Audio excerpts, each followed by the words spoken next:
وَلَقَدْ يَسَّرْنَا الْقُرْآنَ لِلذِّكْرِ فَهَلْ مِن مُّدَّكِرٍ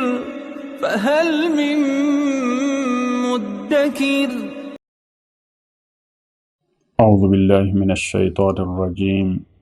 بسم اللہ الرحمن الرحیم الحمد للہ رب العالمین وصلی اللہ علی سیدنا و نبینا ابی القاسم المصطفیٰ محمد وعلی آلہ الطیبین الطاہرین المعصومین اما بعد اعوذ باللہ من الشیطان الرجیم بسم اللہ الرحمن الرحیم وَلَن تَرْضَى عَنْكَ الْيَهُودُ وَلَا النَّصَارَى حَتَّى تَتَّبِعَ مِلَّتَهُمْ قُلْ إِنَّ هُدَى اللَّهِ هُوَ الْهُدَى وَلَئِنِ اتَّبَعْتَ أَهْوَاءَهُمْ بَعْدَ الَّذِي جَاءَكَ مِنَ الْعِلْمِ مَا لَكَ مِنَ اللَّهِ مِنْ وَلِيٍّ وَلَا نَصِيرٍ صدق اللہ العلی العظیم۔ گزشتہ آیات میں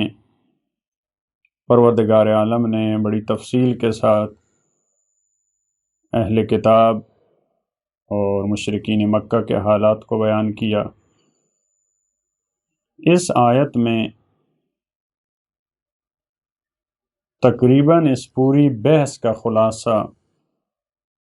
یہود و نصارہ کی جو نیچر ہے، جو ان کی طبیعت ہے، اس آیت میں اس کا خلاصہ بیان کیا ہے پروردگار عالم نے۔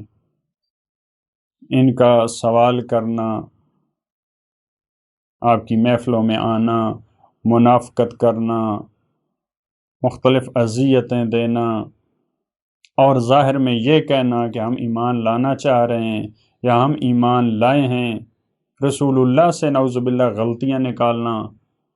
ان کے بارے میں یہ کہنا کہ یہ جو ہماری نشانی ہے ان پہ فٹ نہیں آتی، یہ سارے کام، یہ سارے بہانے ہیں۔ اصل میں کیا ہے، ان کی اندر کی بات رسول اللہ کو بتائی ہے کہ جب تک آپ ان کی مرضی کے دین کی پیروی نہیں کریں گے یہ آپ سے راضی نہیں ہوں گے۔ ایسا نہیں ہے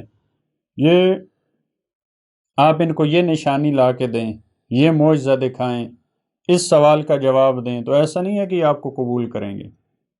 پھر بھی آپ کو نہیں مانیں گے۔ ہاں، آپ اگر ان کی خواہشات کی پیروی کریں گے، ان کی من پسند کی پیروی کریں گے، احوا جس کو قرآن کریم نے نام دیا، احوا یعنی ان کی ہوائے نفس، ان کی اپنی پسند، اس کے مطابق آپ چلیں گے تو یہ پھر آپ کے ساتھ ہیں، پھر آپ سے راضی ہیں۔ دیکھیں، اس میں ہمارے لیے بھی پیغام ہے۔ ممکن ہے آج کے دور میں بھی علماء سے، مراجع سے، جو انبیاء کے مشن کے وارث ہیں، ممکن ہے افراد ان سے بھی راضی نہ ہو، کہیں کہ جب تک ہماری مرضی کی آپ بات نہیں کریں گے، ہماری مرضی کا فتویٰ نہیں دیں گے، اس وقت ہم آپ کو نہیں مانیں گے۔ تو یہ ہر دور میں یہ مشکل رہی ہے۔ لوگوں کے ہوائے نفس کی مخالفت میں جب کوئی حکم آتا ہے تو اس کی مخالفت کرتے ہیں۔ لہذا رسول اللہ کو مخاطب قرار دیتے ہوئے فرمایا آیت نمبر 120 میں، وَلَن تَرْضَ عَنْكَ الْيَهُودُ وَلَا النَّصَارَى، ہرگز تجھ سے راضی نہیں ہوں گے یہود اور نصارہ۔ وَلَن تَرْضَ یعنی یہ اصلا ممکن نہیں ہے، یہ کسی وقت ہونے والا نہیں ہے یہ کام۔ یہود و نصارہ تجھ سے راضی نہیں ہوں گے، حَتَّى تَتَّبِعَ مِلَّتَهُمْ، یہاں تک کہ تو ان کی ملت، ان کے نظریے کی، ان کے خود ساختہ مذہب کی، ان کے عقیدے کی، ان کے روش کی جب تک تم پیروی نہیں کرو گے، اس وقت تک تم سے راضی نہیں ہوں گے۔ تو آپ ان کو جواب دیں، قُلْ إِنَّ هُدَى اللَّهِ هُوَ الْهُدَى، آپ ان کو جواب دیں، کہہ دیجئے یقیناً اللہ کی ہدایت حقیقی ہدایت ہے، یعنی جو خدا کا پیغام ہے، جو اللہ کا حقیقی دین ہے، وہ اصل میں ہدایت ہے، تمہیں اس کی پیروی کرنی ہے جو خدا کی ہدایت ہے۔ حضرت آدم کے بارے میں جو آیات گزر چکی ان میں یہ بیان ہوا تھا، جب ان کو زمین پہ بھیجا تو کہا جب ہدایت آئے گی تمہارے پاس تو جو اس کی پیروی کرے گا اس پہ کوئی خوف اور حزن نہیں ہے۔ اللہ کی ہدایت، خدا کی طرف سے آئے ہوئے ہادی، ان کی پیروی کرنا ہوتی ہے۔ تمہیں ہدایت کی میرے پیغام کی پیروی کرنی ہے، ایسا نہیں ہے کہ میں تمہاری بات کی پیروی کروں۔ وَلَئِنِ اتَّبَعْتَ أَهْوَاءَهُمْ، اب رسول اللہ کو مخاطب قرار دیتے ہوئے،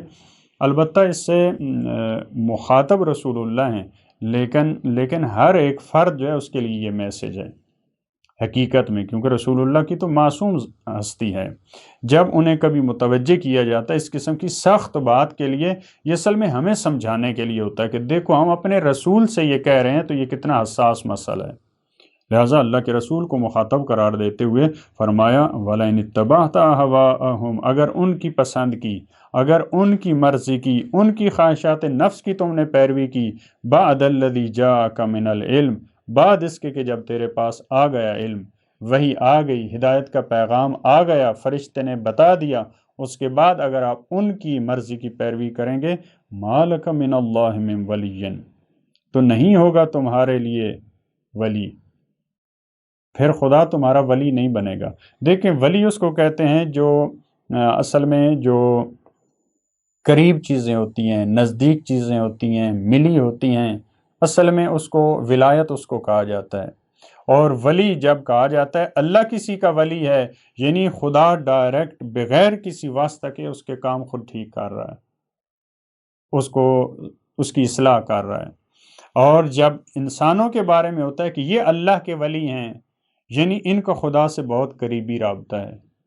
یہ کسی اور کو نہیں مانتے، کسی کی بات نہیں مانتے، یہ ڈائریکٹ خدا کے ساتھ ان کا رابطہ ہے، یہ قرب خدا کی منزل پہ فائز ہیں۔ لہٰذا اگر آپ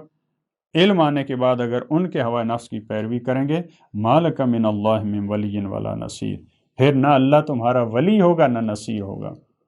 پھر تمہارے امور خدا انجام نہیں دے گا، پھر تمہاری حفاظت، پھر تمہیں مختلف لغزشوں سے بچا کے رکھنا، تمہیں مختلف میدانوں میں نصرت اور کامیابی دینا، پھر یہ ہمارا کام نہیں ہوگا۔ پھر ہم اس صورت میں تمہارے ولی اور نصیر ہیں جب تمہارا ہم پہ ایمان ہے، جب ہماری بات مانتے ہیں، جب ہم پہ توکل کرتے ہیں، لیکن جب آپ کا رابطہ ہم سے کٹے گا پھر ہم آپ کے ولی اور نصیر نہیں ہیں۔ الذین آتیناہم الکتاب، اہل کتاب میں سے ایک، یہ برے افراد تھے جن کا تذکرہ گزرا، لیکن فرمایا اہل کتاب میں سے ایک اچھا گروہ بھی ہے، مختلف قرآن کی آیات میں اس کا تذکرہ بھی کیا ہے قرآن کریم نے۔ وہ لوگ جن کو کتاب دی گئی، کتاب سے مراد وہی تورات و انجیل، یتلونہ حق تلاوتہ، وہ اس کتاب کی تلاوت کرتے ہیں لیکن اس کی تلاوت کا حق ادا کرتے ہیں۔ حق تلاوت کیا ہے؟ یعنی اس میں غور و فکر کرتے ہیں، تدبر کرتے ہیں، اس پہ عمل کرتے ہیں، اس سے عبرت لیتے ہیں۔ لہٰذا ایک اہل کتاب کا ایسا گروہ ہے، جب وہ کتاب کی تلاوت کرتے ہیں تو تلاوت کا حق ادا کرتے ہیں، جو تورات نے کہا اس پہ عمل کرتے ہیں، جو انجیل نے کہا اس پہ عمل کرتے ہیں۔ اولئک یؤمنون بہ، یہ وہ افراد ہیں جو ایمان لانے والے ہیں اس پہ، جو قرآن پہ ایمان لاتے ہیں، جو آسمانی کتابوں پہ خصوصاً قرآن پہ ایمان لانے والے ہیں۔ وَمَن یکفر بہ، اور جو کفر اختیار کرے گا اس کا، جو قرآن کا انکار کرے گا، جو رسول اللہ کا انکار کرے گا، فَأُولَئِكَ هُمُ الْخَاسِرُونَ،